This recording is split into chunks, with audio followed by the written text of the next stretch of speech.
to be with us. And their name plastered all over the table, but I just want to acknowledge them in my own way. Rebecca Delgado is here, and Brian Gorman, and my friend from many years ago, and still a great friend of mine. We worked well together on many, many issues. Sharon Matthews, and one of my clients from days of old, before I became an elected official, I was an insurance agent for the Prudential Insurance Company. I know some of you are going to say, well, we don't all know you were a former Black Panther, but you didn't know I was an insurance agent for Prudential. One of my clients is here rather, Sidney Thomas, and Orlando Jones Jr., who works for my office in Washington. I won't move forward without expressing my sense of gratitude for the principal of this school and for the administration.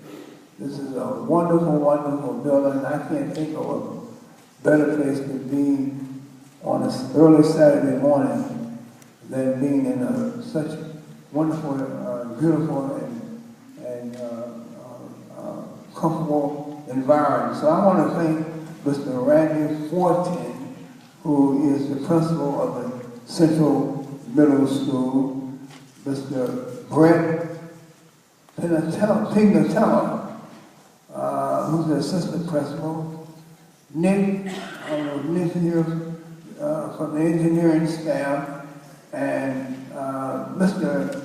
the village administrator, Mr. Niehaus. I really want to thank him also for all of his help. I know that some of you are saying, well, why am I here? You're here for a very important reason, and some of you probably had to make some critical decisions about whether or not you want to be here or be someplace else, and you made the best decision. It kind of reminds me, I'm a preacher, I'm a Baptist, I'm ordained as a Baptist preacher, and it kind of reminds me of when I was in the South, down in Georgia. The old pastor, old Baptist preacher, he decided that on this particular Sunday morning, at the last minute, he decided he wasn't going to go and preach today. He wasn't going to pass. It was such a nice day. He hadn't been hunting for a while. So he said, well, I'm going to go hunting. I'm going to let my assistant take over. He called his assistant, told him, you handle it today, I'm going hunting. So he put on his overalls, picked up his old rusty rifle, and went out in the countryside hunting. Having a wonderful time of it. Beautiful day like today. Sun is kind of lightly spurring his body, and he just felt really good. Whistling. He felt so good he didn't see the bear that was on the hill looking down on him. And some drew his attention. He looked up and he saw that bear. By the time he saw that bear, the bear started coming at him. He ran the other way, running ferociously, trying to get from this bear that was gaining on him. He slipped on a rock as he was running. He went one way, his rifle went the other way. Broke both legs. Didn't have nothing else to do. So he said, well, I know what I'm going to do. I'm going to rely on the one thing I know that has always brought me out of a difficult situation, and that is prayer. So he got on his knees, cupped his hand, looked up, and said, God, please make this bear a Christian bear. At the exact time, exact moment, the bear came to a screeching halt, got on his knees, cupped his hand and said, thank you, God, for the food that I'm about to receive. So you made the right decision to be here this morning and not play hooky.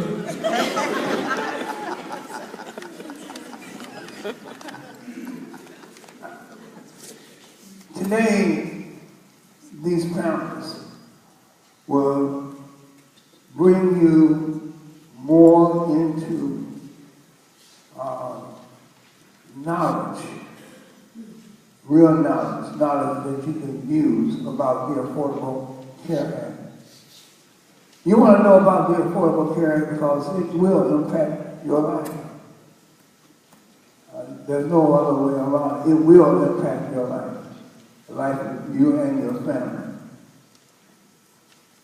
The 5 topics that you will know about regarding the Affordable Care Act are how insurance companies are now being held accountable for how they administer your premiums, your monthly premiums or annual premiums. You know that insurers can no longer refuse to insure children for serious illnesses. That insurers will provide free preventive services. That they cannot limit your care and that parents or children can keep any child under 26 years old under their insurance rather. You're going to learn a lot more about the Affordable Care Act. I believe that if you're sick, then you deserve the kind of care that the greatest nation on earth and that the greatest healthcare system on earth can provide you, the greatest people on earth. I come to this Affordable Care Act after working hard on the committee that I am assigned to in the Congress. I'm a member of the Energy and Commerce Committee, and I'm also the leading Democrat, we call it the ranking member, on the subcommittee on energy and power. And during this process of enacting this legislation, developing this piece of legislation, I introduced a number of bills and amendments that would also have made this legislation a much better bill. The amendments I introduced include expanding outpatient eligibility for a discount drug program called the 340B program. That's a program that provides discount drugs for those who find it difficult to purchase their prescription drugs. I also introduced the Mental Health Services Amendment that includes a study on the causes, impact, and treatment for a diagnosis that far too many of us for too long have ignored, and that is an amendment on postpartum depression. And I worked very hard on that amendment, and on that, I had a bill passed prior to this amendment being introduced on postpartum depression. And it's a disease, mental illness, a psychosis that had men been afflicted with this illness, it would not have been taken us so long to recognize it as being a mental illness. And that is postpartum depression and psychosis. So I brought this issue to the fore and made this issue a part of the American Access Act for the ACA.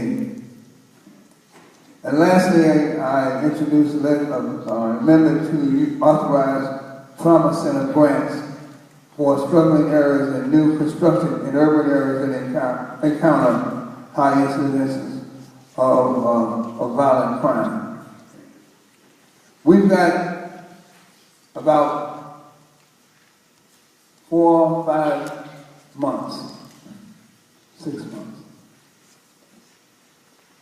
before this bill becomes law, before our medical delivery system, our healthcare system is changed and changed dramatically. The only way it will work is for those who will need it, understand it, know how to access it, know what their skills will be, what their powers are, what the rules and regulations are. You have to know this bill inside out, so it will work to your benefit.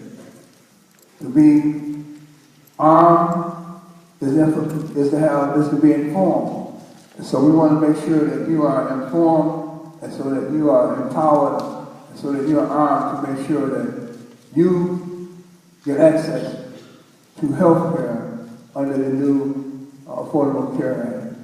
And I'm so delighted that you would just get out and come out on Saturday morning just to get this information. I think that you will be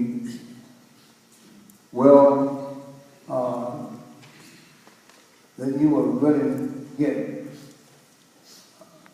and know that today was not a day where your time was wasted, that you will know that you have received a lot of benefits from this gathering of these individuals who are going to give you their best to make sure that you are at your best as you proceed down this course of engaging the healthcare system with their new reality. So I want to thank you so very much for coming out, and I want to turn it back over to our esteemed panelists who I have the pleasure of introducing right now.